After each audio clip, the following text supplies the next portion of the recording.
bagian steganografi. Steganografi itu apa? Bukan kriptografi ya. Kalau steganografi itu bukan kriptografi ya. Kalau kriptografi itu apa? Merahasiakan ya. Seperti password. Misalkan Anda mempunyai data rahasia seperti password ya, seperti password misalkan teknologi informasi ya. Anda ingin menyimpan password tersebut dengan aman, tidak bisa diketahui orang lain. Nah, bagaimana caranya? Nah, sebetulnya tidak hanya menggunakan kriptografi, tapi bisa juga menggunakan cara yang pertama menggunakan kriptografi. Cara yang pertama enkripsi dekripsi yang biasanya kita pelajari ya. Nah, teknologi informasi adalah sebuah plain text dienkripsi menjadi ciphertext yang tidak bisa dibaca. Nah, itu kriptografi. Cara yang kedua adalah steganografi. Steganografi itu menyembunyikan pesan itu sehingga tidak tampak wujudnya. Menyembunyikan itu berarti diselundupkan, ya. Diselundupkan, disembunyikan, dimasukkan ke dalam objek yang lain.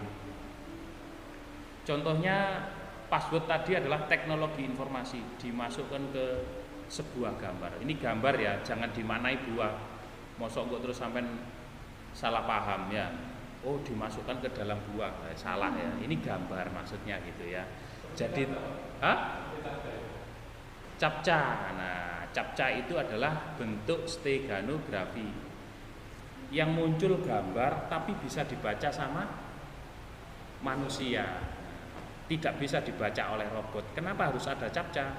Karena tidak bisa dibaca oleh robot. Maksudnya robot bagaimana, Pak? Software yang mengintai. Nah, itu disebut robot ya.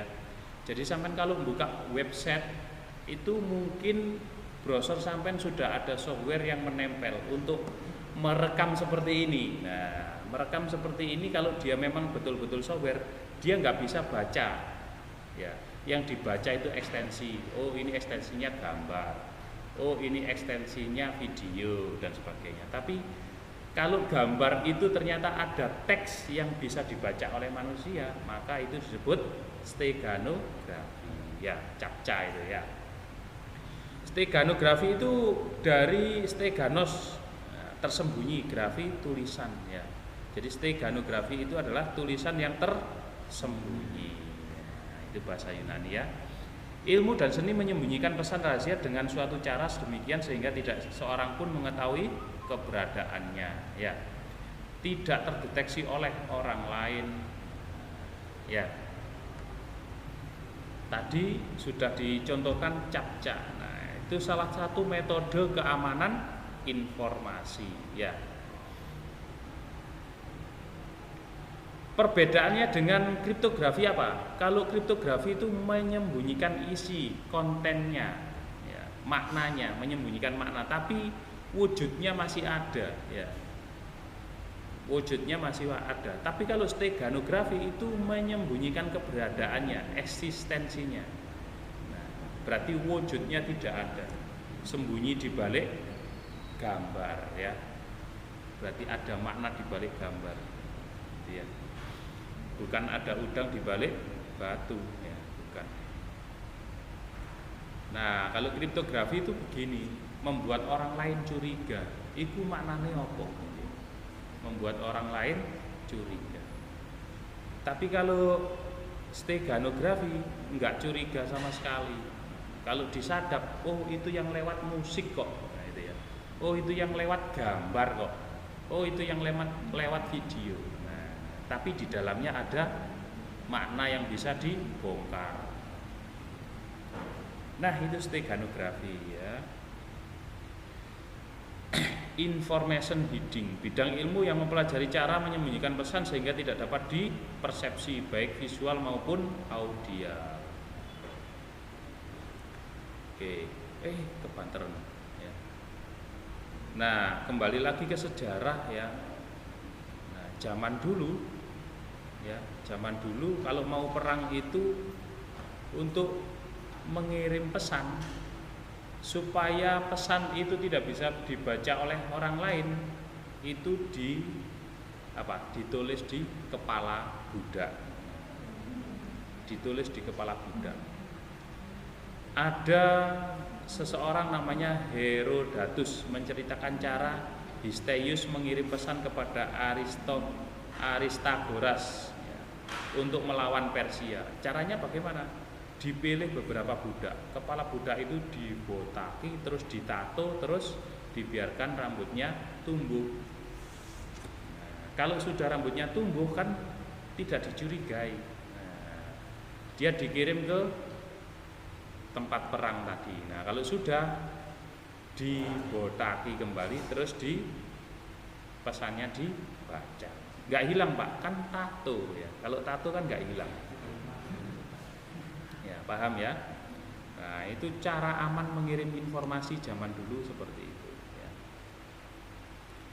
Terus bisa menggunakan tablet wax ya. Orang Yunani kuno menulis pesan rahasia di atas kayu yang kemudian ditutup dengan lilin, yakni wax.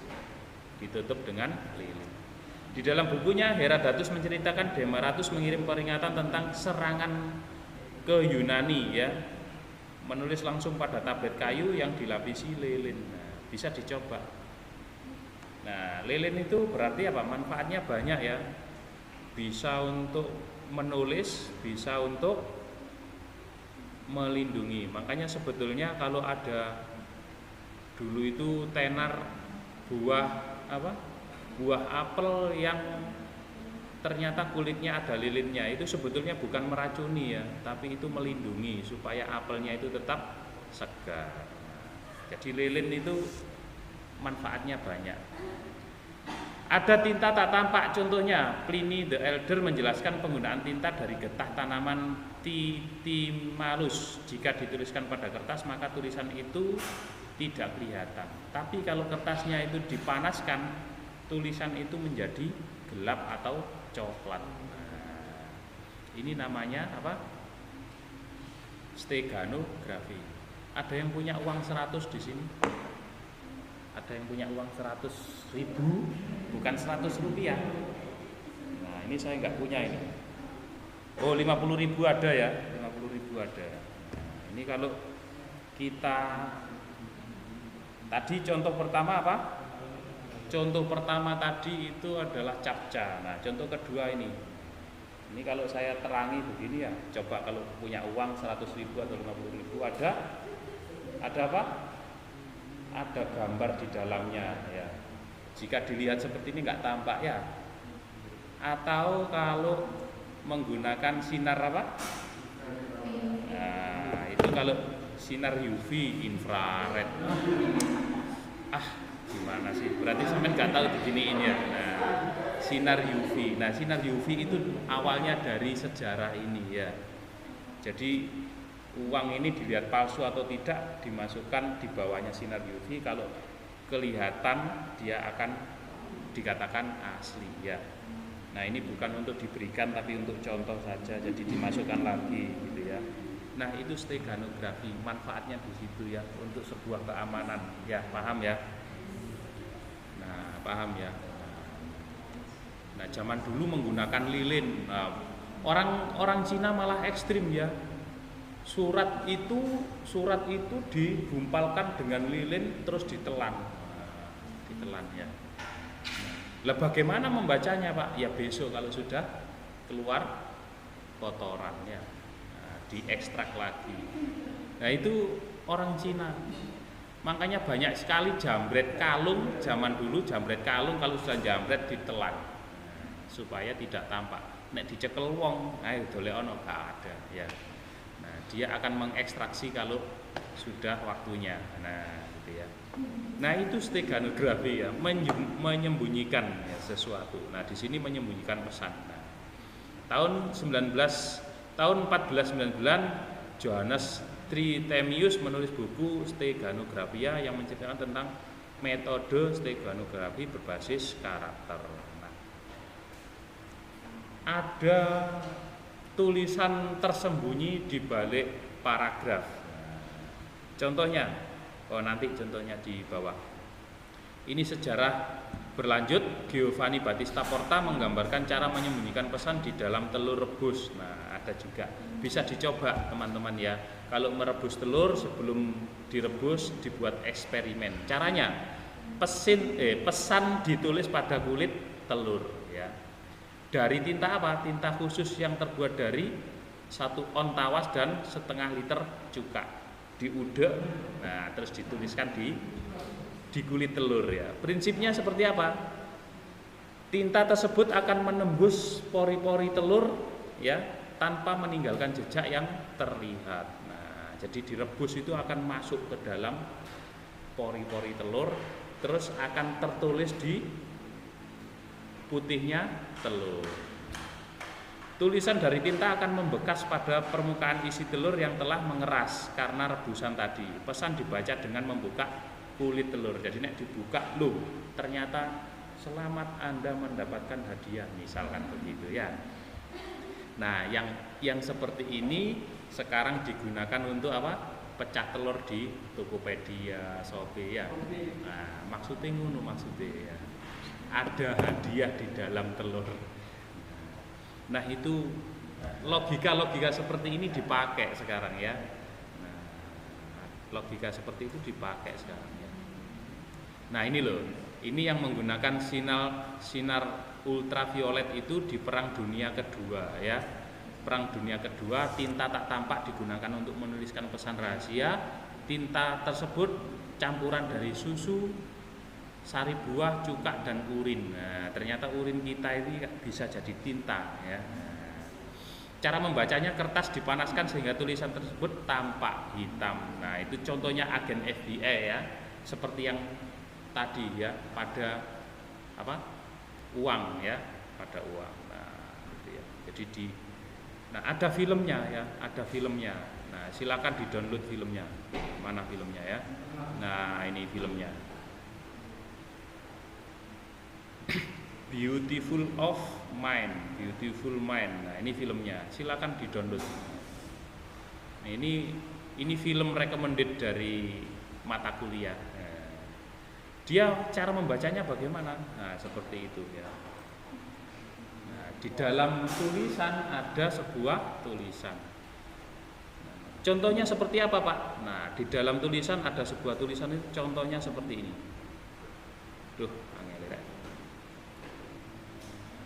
Nah, ini contohnya seperti ini ya. Pesan berikut dikirim oleh Kedubes Jerman pada Perang Dunia Pertama. Jadi membuat sebuah paragraf. Nah, membuat sebuah paragraf. Terus yang cara membacanya bagaimana? Cara membacanya itu diambil huruf kedua dari masing-masing kata. Diambil huruf kedua. Di situ ditandai merah.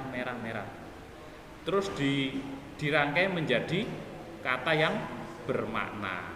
Nah, itu ya. Jadi ada makna di balik sebuah kata. Ini disebut Nullzipper oleh tentara Jerman, disebut Nullzipper. Nah, sekarang kita coba membaca kata yang bermakna untuk bahasa Indonesia ya. Nah, contohnya seperti ini. Steganografi modern contohnya seperti ini ya. Diperkenalkan oleh Simon tahun 1983, dilakukan dalam konteks perang Uni Soviet sama USA ya. Misalkan ada Alice dan Bob di penjara dua-duanya. Nah, supaya bisa kirim surat, Alice dan Bob ini supaya bisa kirim surat. Suratnya apa? Malam ini kita kabur. Nah, suratnya malam ini kita kabur. Nah, surat tersebut kan harus melalui sipir ya, harus melalui sipir. Nah, sipir ini namanya Wendy, bukan Wendy artis yang di Jakarta, bukan ya. Nah, jika Alice dan Bob itu membuat surat tadi dienkripsi, maka Wendy pasti curiga, ya. Maka Wendy pasti curiga. Ini tulisan apa ini? Nah, maka enggak jadi kabur ya, karena dicurigai. Nah, supaya tidak curiga, nah maka digunakanlah apa? Tulisan rahasia yang ada di dalam sebuah ini rusak kira rekamanku rusak ini. Masihkah ada lara apabila memori ingat lestari? Kita ingin tetap abadikan kisah asmara bersamamu usiaku. Jadi kata si Wendy, wah ini cuman surat apa? Nah, bucin. Nah, ternyata di dalam itu ada steganografi. Nah, dikasih warna biru ya. Nah, tadi apa? Tadi kata rahasianya apa? Malam ini kita kabur. Jadi huruf yang pertama di setiap kata itu adalah huruf steganografi. Paham ya? Gampang kok ya. Gampang. Nek gampang tapi gak diseriusi ku gak iso-iso. Bingung karepe dhewe. Steganografi yang digunakan untuk terorisme itu pada 11 September 2001 ya. Ilmu steganografi mendadak naik daun ketika serangan 11 September 2001 ya. FBI menuding Al-Qaeda menggunakan steganografi untuk menyisipkan pesan rahasia melalui video. Nah, itu ya. Oke. Gampang ya berarti ya. Gampang. Nah, jadi steganografi digital itu apa? Ya bisa melalui teks, gambar, audio, video kan gitu ya. Nah, jadi semua data yang ada di komputer itu bisa disisipkan. Oke, ada pertanyaan mungkin? Gampang ya. Berarti saiki wis. Kenapa? Slide 18. Itu kan huruf I, huruf I. Oh, yang teknologi informasi tadi ya. Oh, itu contoh saja Mas. Sampai buat seperti itu boleh-boleh saja. Mana 18 ini? Mana? Oh, ini dah. Oh, sih. Oh, iya berarti keliru. Oh iya, ya namanya contoh ya. Nah, ini nggak ada algoritmanya. Namanya null chipper itu nggak algoritmanya. Nah, berarti dia bisa kita katakan ini kan apa? Tanggal ya, tanggal. Nah, berarti kalau dirangkai ini berarti karena kalau ini dikasih O1 ya berarti mencurigakan Mas. Nah, mencurigakan ya. Kok ada oil kok O1? Nah, kan mencurigakan. Nah, tapi ya apa namanya? Jadinya diekstraknya seperti ini gitu. Toko endi yo? Ya takokno sing nulis. Takokno sing nulis. Lah ini kan dari Jerman ya. Nah, asli dari Jerman. Nah, dari Jerman. Kenapa? Nah, ya enggak Mas, ya bahasa kode lah gitu. Bahasa kode. Bahasa Ale itu ya bisa jadi bahasa kode ya, bisa jadi. Nah, sampean kalau belajar sastra Inggris dulu pernah Mas mendatangkan seluruh bukan seluruh ya, istilahnya perwakilan waria. Kalau disebut apa waria itu juga ada organisasinya ya, Waria Jombang. Nah, itu ketua kumpulannya itu diajak untuk ke sastra ya, prodi sastra asing gitu loh ya. Nah, mempelajari bahasa tadi itu ya. Nah, boleh makanya kalau pernah saya katakan kalau di Malang namanya apa? Ngalam, bakso jadi oskap, tapi ada kelemahannya apa? Tamat ya. Tamat itu kan kalau dibalik kan tetap tamat gitu ya. Bakso jadi oskap ya, terus apa lagi? Malang jadi ngalam, terus apa lagi? Yang tidak bisa dibalik ya ini. Mbok balik ping piro ae pancet. Nah, terus apa lagi? makam. Ini nggak bisa dibalik, Mbak. Nah, kalau dibalik ini ada kelemahannya. Nah, ini jadi sah-sah saja. Makanya kriptografi dan steganografi itu disebut apa? Ilmu dan seni. Nah, ilmu dan seni ya. Jadi yang namanya seni ya sah-sah saja, mau dibuat seperti apa, yang penting bisa dipahami. Nah, itu ya. Oke, kita lanjutkan yang ada lagi mungkin. Sebelum ada lagi yang mau tanya? Nggak ada ya. Contoh penerapannya sudah tahu ya, tadi ada di uang, tadi ada di captcha ya, website itu ya, captcha, terus ada lagi di ya banyak sekali. Termasuk kalau di file dokumen, kalau sampai nulis ya, mau nulis karya, hasil karya tulis ilmiah, tolong dokumennya itu banyak keamanannya. Yang pertama bisa di password, yang kedua bisa di bookmark, paham bookmark ya? Yang biasanya kalau ada tulisan miring, watermarking, watermarking itu juga ilmunya dari sini, watermark ya, ditempel. Terus ada lagi apa? Metadata, bukan metanya Facebook juga. Metadata itu apa? Lalu sampai nulis di situ inputkan di metadatanya, ada itu, inputkan penulisnya siapa, dibuat tanggal berapa, terus mungkin punya lembaga, dituliskan semuanya di situ, metadata. Nah itu nanti kalau diupload itu terdeteksi semua, ini punyanya siapa, paham ya? Nah itu termasuk apa? Informasi hidden, informasi tersembunyi. File ini punyanya siapa? Iya. Itu juga keamanan informasi. Nah. Oke. Contohnya begini. Contohnya di teknologi digital, kalau sampai punya gambar ya, gambar. Nah, gambar tersebut bisa diisi oleh apa? Tulisan ya, my hidden message. Pesan tersembunyi saya, nah, punya saya gitu kan. Pesan tersembunyi milik saya. Nah, itu dimasukkan di gambar. Nah, setelah itu gambarnya tetap utuh. Nah, gambarnya tetap utuh, nggak boleh gambarnya jadi buram, nggak boleh.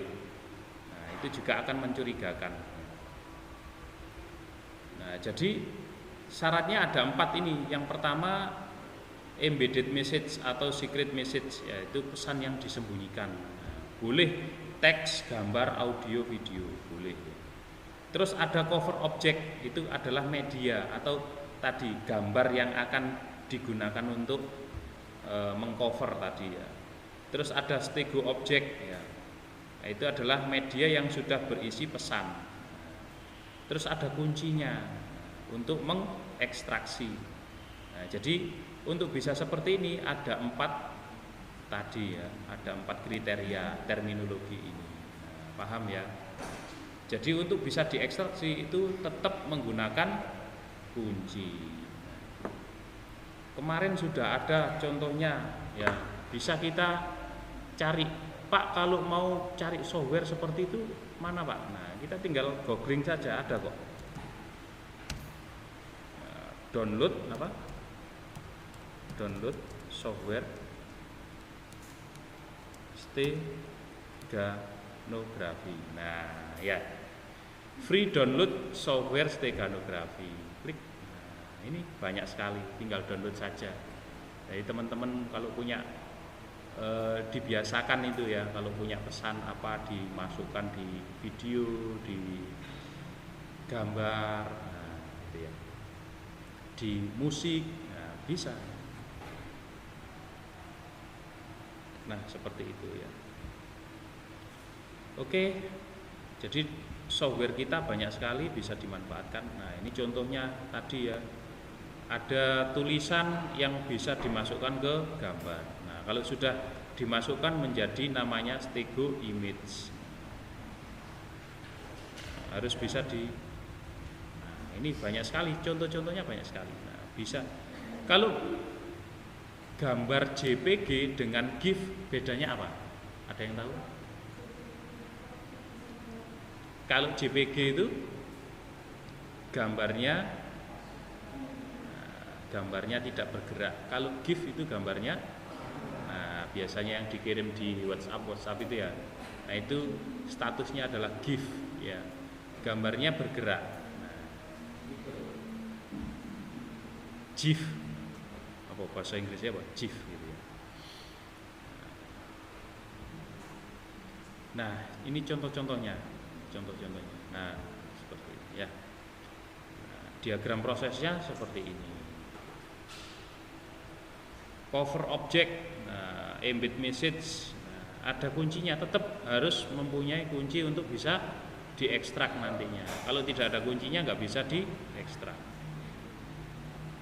Ada pertanyaan dari sini? Ada pertanyaan? Nggak ada ya? Nah, ini bisa di-download, silakan download steganografi. Nah, aplikasinya nanti seperti ini ya.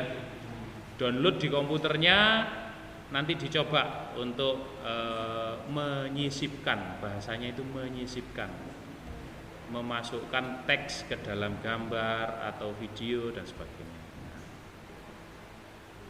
Itu penting ya, sangat penting, terutama informasi yang sangat krusial, yang bernilai, supaya tidak diintai orang lain. Nah, ini 35 base apa ini? Free steganografi. Berarti banyak sekali ya, aplikasinya banyak sekali. Nah, seperti itu ya. Nah, kembali lagi ke sini. Buat sendiri juga bisa. Yang penting tahu ilmunya. Nah, nanti ada steganografi, caranya bagaimana ada di sini. Nah, ini contoh kita punya teks, punya gambar, punya kunci. Nah, terus diproses namanya embedding ya. Nah, dari pengirim. Nah, terus dia menjadi stego objek. Nah, setelah dikirim, diterima oleh penerima, maka diekstrak menggunakan kunci yang sama. Nah, ekstraksinya itu bisa dibaca kembali. Kriteria steganografi yang bagus, bentar. Yang pertama, imperceptible. Nah, keberadaan pesan rahasia tidak dapat dipersepsi secara visual atau audial. Yang kedua, fidelity. Nah, kualitas cover objeknya tidak jauh berubah karena adanya penyisipan. Yang ketiga, recovery. Pesan yang disembunyikan harus bisa diekstraksi kembali. Yang keempat, capacity. Ukuran pesan disembunyikan sedapat sebesar mungkin. Jadi ukuran yang besar pun bisa dimasukkan ke dalam cover objek tadi. Nah, itu capacity. Itu harus bisa memenuhi 4 kriteria ini untuk steganografi yang bagus. Nah, silakan kalau ada yang tanya.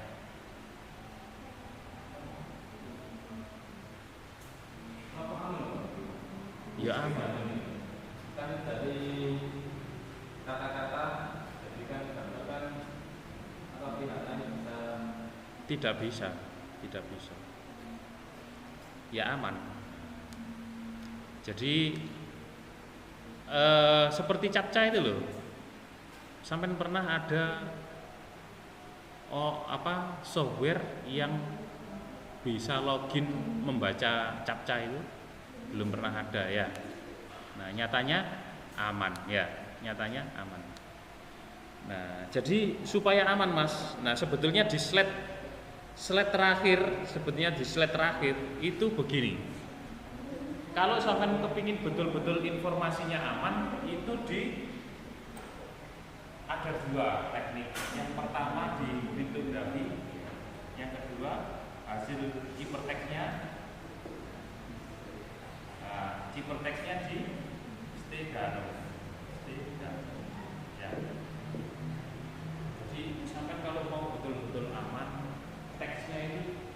masukkan jadi ciphertext. Nah, kalau sudah ciphertext, masukkan ke dalam Stegano. Nah, itu aman. Tapi semua itu ada umurnya tadi ya. Semua ada umurnya. Kalau teman-teman umurnya itu tadi terlalu lama, nah, maka bisa dipastikan tidak aman. Jadi untuk bisa dikatakan aman, informasi itu ada umurnya. Contoh kalau informasi itu ada umurnya, sampai pernah beli koran? Beli koran? Gak pernah. Tuku koran gak? Loh, sampai beli itu? Loh enggak, sampai beli enggak? Lah, maksud saya begini Mas. Maksud saya begini, kalau sampai beli koran terbitan pagi ini harganya berapa? Misalkan 15.000 ya. Tapi kalau sudah lebih dari 2 hari nggak ada harganya, kiloan, paham ya? Nah itu bukti bahwa harga informasi itu ada waktunya, paham? Harga informasi, nilai informasi itu ada umurnya. Sampai beli koran hari ini atau tabloid itu ada umurnya. Kalau beli pas tanggal cetak mahal harganya. Tapi kalau sudah kadaluarsa, sebagus apapun informasinya itu sudah nilainya berkurang, paham ya? Informasi sampai juga begitu, mau kriptografi mau Steganografi itu harus berpikir umurnya itu berapa lama. Kalau sudah dibilang lama itu kadaluarsa dan bisa ditutup, paham? Jadi tidak selamanya informasi sampai itu disimpan dengan itu. Koran itu mahal waktu sampai beli sekarang cetak, tapi kalau besok-besok nilainya wis kiloan, paham ya? Sapa maneh buku, sampai beli buku yang bekas, dibilang bekas, kira-kira larang di karo buku yang baru terbit, paham ya? Nah itu nilai informasi ya, sama dengan berita-berita yang lain sama. Nah itu nilai informasi seperti itu Mas. Kombinasi kriptografi dan steganografi, nah ini yang membuat kita lebih aman ya. Jadi teman-teman kalau mau betul-betul aman, yang pertama dikriptografikan, dienkripsi ya. Yang kedua dimasukkan ke dalam steganografi. Ya. Apa maneh bahasa Inggris maneh ya. 3 tipe steganografi. Pure steganografi, maksudnya murni steganografi, tidak membutuhkan kunci sama sekali. Keamanan steganografi seluruhnya bergantung pada algoritmanya, yakni 0 cipher tadi, murni ya, tidak perlu kunci, namanya 0 cipher seperti yang di Jerman tadi.